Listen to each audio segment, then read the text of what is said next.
Hi guys, आप देख रहे हैं रिश्तों का संसार विद आदित्य सिंह। तो गाइस, हम आपको अपने इस चैनल के माध्यम से एक ऐसे रिश्ते का एहसास कराने जा रहे हैं जिसका कोई मोल नहीं है, जिसका अगर हम गहराई से जिसको समझने की कोशिश करें तो आंखों से आंसू की धारा बहने लगती है और रोंगटे खड़े हो जाते हैं। उस रिश्ते का नाम है गाइस बहन और भाई।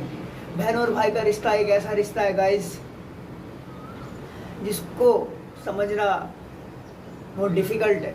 लोग बहन और भाई कह तो देते हैं लेकिन उसको समझना बहुत डिफ़िकल्ट है।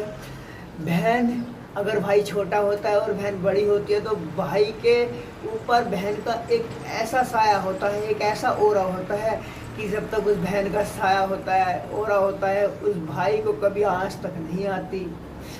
तो इस रिश्ते को बयां करते दफ़े मैं अपने आप को कंट्रोल कर रहा हूँ, मतलब आंसू कब निकल जाए, मैं आंसू को कंट्रोल कर रहा हूँ क्योंकि बहन और भाई का रिश्ता एक ऐसा अहम रिश्ता होता है।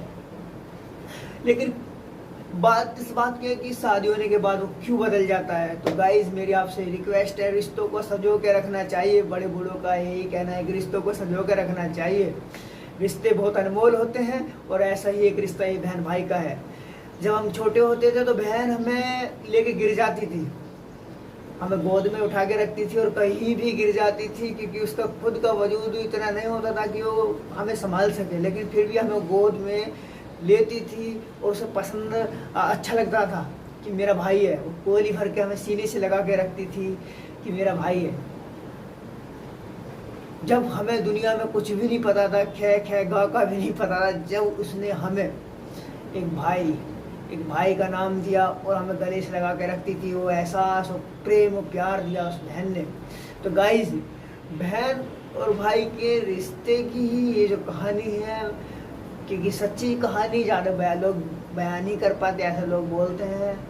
तो सच में ही कुछ कहानी, दिल की जो कहानी है, जो सच्चे रिश्ते होते हैं, कहानी ज़्यादा बयान नहीं कर पाती। जैसे अगले एपिसोड में मैं पापा की कहानी लेके आऊँगा, पापा का अनुभव सुनाऊँगा, तो ज़्यादा शेयर नहीं कर पाता क्योंकि बयान नहीं हो पाती सच्ची कहानी। आंखों से आंसू आने लगते हैं, रोंगटा खड़ा हो जाता है।